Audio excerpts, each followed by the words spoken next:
Hi my dear friends and families, welcome to Sislin's Cookery.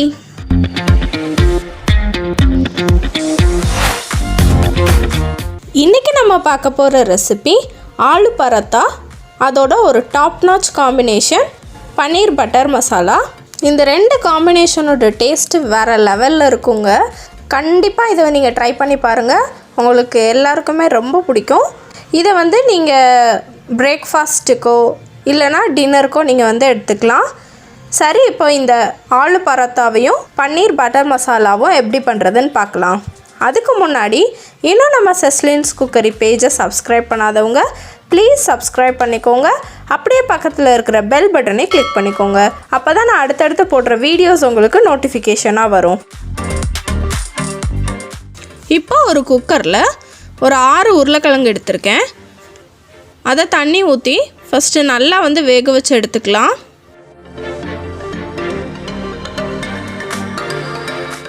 அதுக்கப்புறமா ஆலு பராத்தாக்கு சப்பாத்தி மாவு பிசைஞ்சுக்கலாம். கோதுமை மாவு போட்டு அதுக்கு தேவையான அளவு உப்பு போட்டிருக்கேன். 2 டீஸ்பூன் எண்ணெய் ஊற்றிட்டு நல்லா சாஃப்டான டோவாக பிசைஞ்சு எடுத்துக்கலாம்.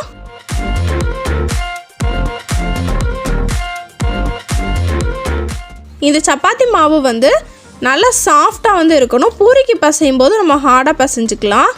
சப்பாத்திக்கு சாஃப்டாக தான் பிசையணும்.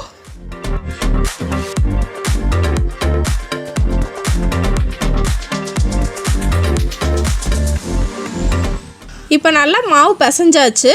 ஒரு அரை மணி நேரம் நம்ம ஊற வச்சுக்கலாம். இந்த டைமில் ஆலு பராத்தாக்கு உள்ளே வைக்கிற உருளைக்கிழங்கை ரெடி பண்ணி வச்சுக்கலாம். வேக வச்ச உருளைக்கிழங்கை நல்லா மசிச்சு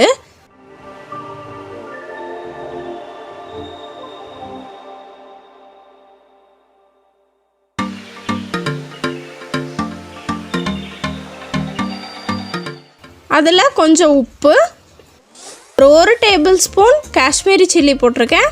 அப்புறம் 1 டீஸ்பூன் கரம் மசாலா ஆட் பண்ணியிருக்கேன். எல்லாத்தையும் சேர்த்து நல்லா மிக்ஸ் பண்ணி எடுத்துக்கலாம்.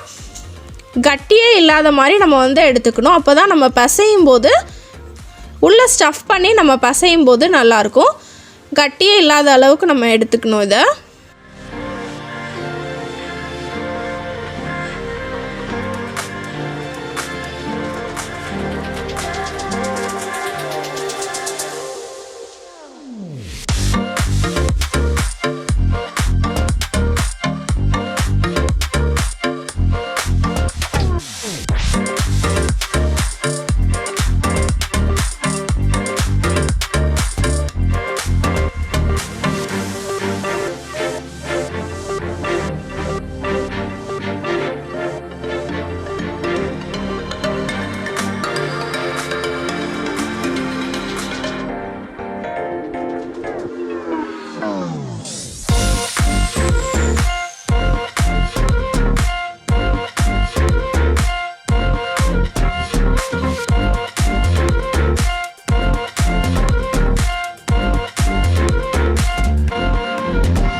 பிசைஞ்சு வச்ச மாவை குட்டி குட்டி பால்ஸாக எடுத்துக்கலாம்.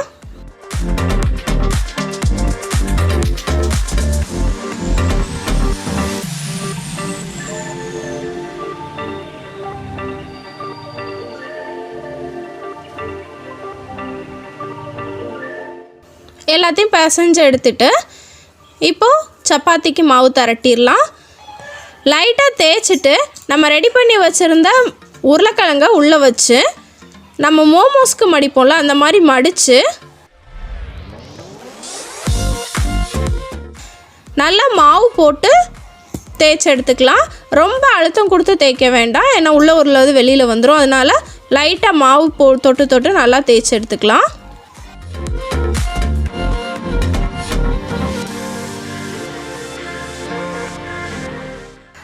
ரொம்ப மெல்லிசாவும் இல்லாமல் ரொம்ப தடிமனாகவும் இல்லாமல் ஓரளவுக்கு வச்சு நல்லா தேய்ச்சி எடுத்துக்கலாம்.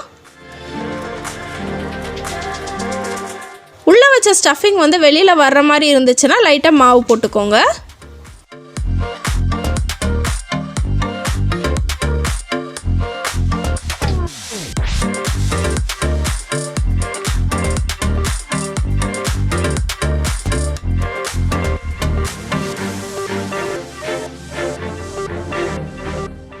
இப்போ அடுப்பில் ஒரு தவா வச்சு அதில் நம்ம திரட்டி வச்சுருந்த அந்த சப்பாத்தியை வந்து சுட்டு எடுத்துக்கலாம்.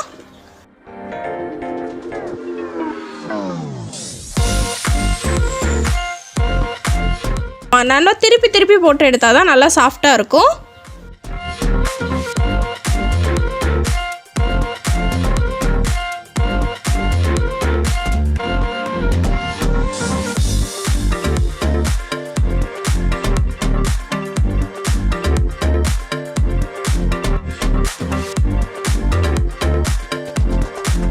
கொஞ்சம் நல்லா ப்ரௌன் ஸ்பாட்ஸ் வந்ததுக்கப்புறமா நெய்யை 2 பக்கமும் நல்லா தேய்ச்சி விட்டு சுட்டு எடுத்துக்கலாம். இந்த ஆலு பராத்தாக்கு நெய் விட்டிங்கன்னா நல்லா வாசனையாக இருக்கும், டேஸ்ட்டாகவும் இருக்கும்.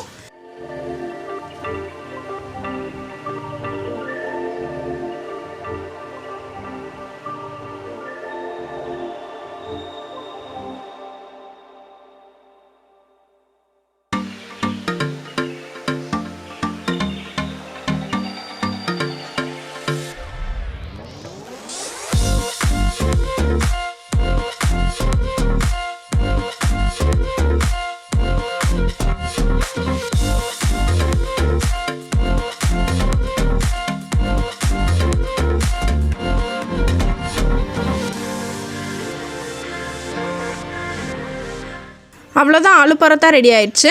அதுக்கப்புறமா அந்த பட்டர் பன்னீர் மசாலா எப்படி பண்ணுறதுன்னு பார்த்துடலாம். ஃபர்ஸ்ட்டு பன்னீரை நல்லா குட்டி குட்டி க்யூப்ஸாக வந்து கட் பண்ணி எடுத்துக்கலாம்.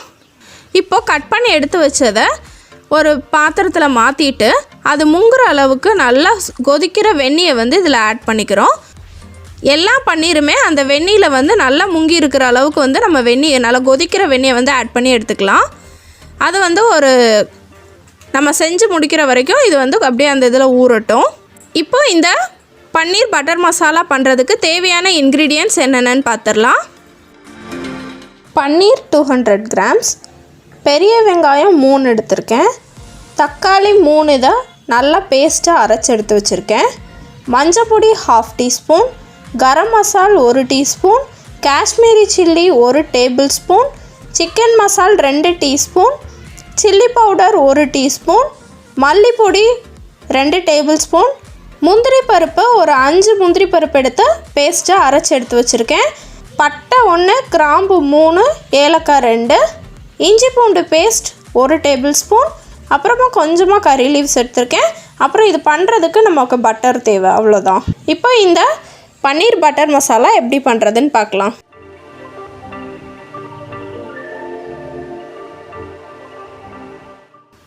ஒரு கடாய் வச்சு அதில் 1 ஸ்பூன் பட்டர் ஆட் பண்ணியிருக்கேன். பட்டர் லைட்டாக மெல்ட் ஆனதுக்கப்புறமா பட்டை கிராம்பு அந்த இதெல்லாம் போட்டுக்கிறோம். லைட்டாக வந்து மெல்ட் ஆன ஆரம்பித்ததுக்கப்புறமே அதை போட்டுக்கலாம். அப்புறமா குட்டி குட்டியாக சாப் பண்ணி வச்சுருந்த பெரிய வெங்காயம் ஆட் பண்ணியிருக்கேன். அதை லைட்டாக வதக்கி விட்டுட்டு வெங்காயம் நல்லா வதங்கிறதுக்காக கல் உப்பு ஆட் பண்ணியிருக்கேன். அதையும் சேர்த்து நல்லா வதக்கி விட்டுக்கலாம்.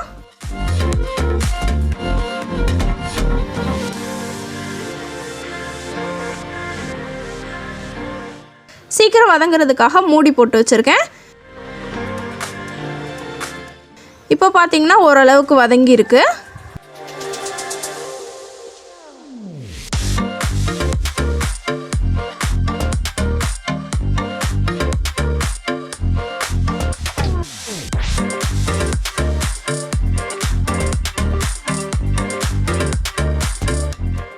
இந்த ஸ்டேஜில் கொஞ்சம் கருவேப்பிலை ஆட் பண்ணிக்கலாம். அதையும் சேர்த்து நல்லா வதக்கி விட்டுட்டு நல்லா பொன்னிறமாக ஆனதுக்கப்புறமா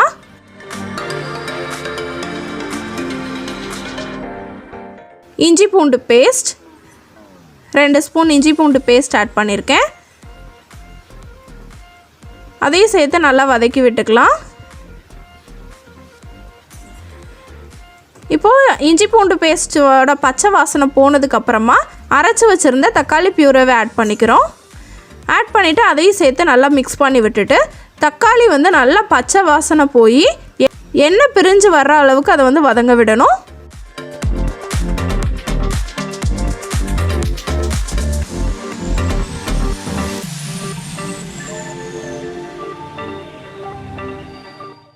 அப்பப்போ இடையில மிக்ஸ் பண்ணி விட்டுக்கோங்க, அடி பிடிக்காமல் இருக்கிறதுக்காக.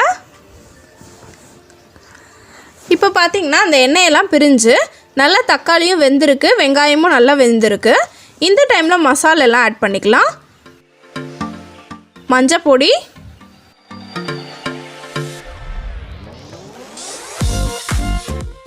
வத்தப்பொடி,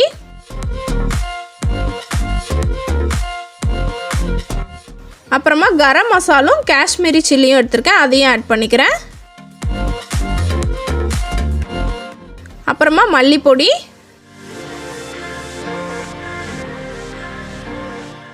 அப்புறம் சிக்கன் மசால் எல்லாத்தையும் வந்து ஆட் பண்ணிவிட்டு எல்லா மசாலுமே அந்த தக்காளியோட நல்லா ஜெல் ஆகிற அளவுக்கு நல்லா வதக்கி விட்டுட்டு அப்புறமா நமக்கு எவ்வளோ தண்ணி தேவையோ ஆட் பண்ணிக்கலாம்.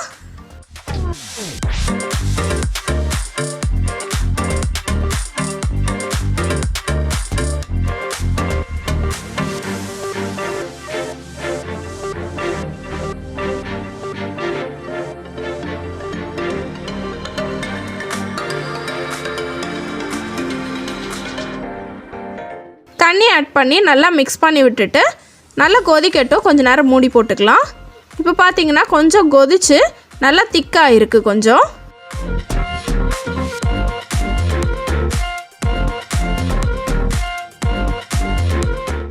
பாருங்கள் எவ்வளோ திக்காக இருக்குன்னு.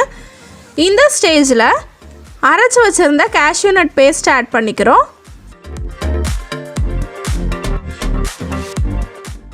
கேஷ்யூ நட் பேஸ்ட்டை வந்து ஆட் பண்ணி முடித்த உடனே கொஞ்சம் திக்னஸ் கிடைக்கும். அப்புறமா ஒரு அரை ஸ்பூன் வந்து பட்டர் ஆட், டோட்டலாக வந்து நம்ம 2 ஸ்பூன் பட்டர் ஆட் பண்ணுறோம். ஃபஸ்ட்டு 1 ஸ்பூன் ஆட் பண்ணியிருக்கேன், இப்போ ஒரு 1/2 டீஸ்பூன் ஆட் பண்ணியிருக்கேன். பட்டர் ஆட் பண்ணிவிட்டு கொஞ்ச நேரம் நம்ம மூடி போட்டுக்கலாம்.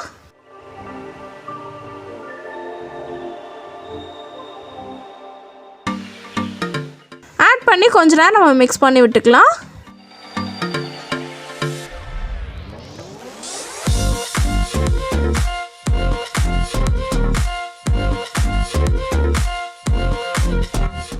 இன்னும் கொஞ்சம் கூட திக்காகட்டும், லைட்டாக மூடி போட்டு சிம்மில் வச்சுருங்க. இப்போ பார்த்தீங்கன்னா அதோட அந்த கிரேவி வந்து நல்லா திக்காகி ரெடி ஆயிடுச்சு. இந்த ஸ்டேஜில் நம்ம கட் பண்ணி வெந்நீரில் போட்டு வச்சுருந்த பன்னீரை இதில் ஆட் பண்ணிக்கிறோம். இப்போது பன்னீர் ஆட் பண்ணிவிட்டு ரொம்ப நேரம் கொதிக்க விட வேணாம், ஒரு 2 நிமிஷம் மேக்ஸிமம் 2-3 நிமிஷம் இருந்தால் போதும். ரொம்ப நேரம் போட்டிங்கன்னா பன்னீர் வந்து ஹார்டாயிரும். போட்டு நல்லா மிக்ஸ் பண்ணி விட்டுக்கலாம். பன்னீர் உடஞ்சிராமல் கொஞ்சம் பார்த்து மிக்ஸ் பண்ணுங்கள். இப்போ ஒரு 1/2 டீஸ்பூன் பட்டர் ஆட் பண்ணியிருக்கேன். இதில் வந்து நீங்கள் ஃப்ரெஷ் க்ரீம் ஆட் பண்ணிக்கலாம். எனக்கு அந்த ஃப்ரெஷ் க்ரீமோட ஸ்மெல் பிடிக்காது, அதனால நான் ஆட் பண்ணலை.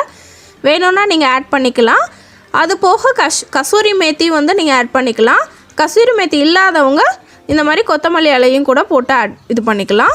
லாஸ்ட்டாக கொத்தமல்லி இலை போட்டு மிக்ஸ் பண்ணி விட்டுக்கலாம். அவ்வளோதான், ஒரு அட்டகாசமான ஆலு பரோட்டாக்கு பெஸ்ட் காம்பினேஷனான ஒரு பட்டர் பன்னீர் மசாலா ரெடி ஆகிருக்கு. இது நீங்கள் செஞ்சு பார்த்துட்டு எப்படி இருந்துச்சுன்னு எனக்கு கமெண்ட்டில் சொல்லுங்கள். இந்த பட்டர் பன்னீர் மசாலா அண்ட் ஆலு பரோட்டா உங்களுக்கு பிடிச்சிருந்ததுன்னா லைக் பண்ணுங்கள், ஷேர் பண்ணுங்கள், மறக்காமல் சப்ஸ்கிரைப் பண்ணுங்கள் சஸ்லின்ஸ் குக்கரி பேஜுக்கு. தேங்க்யூ.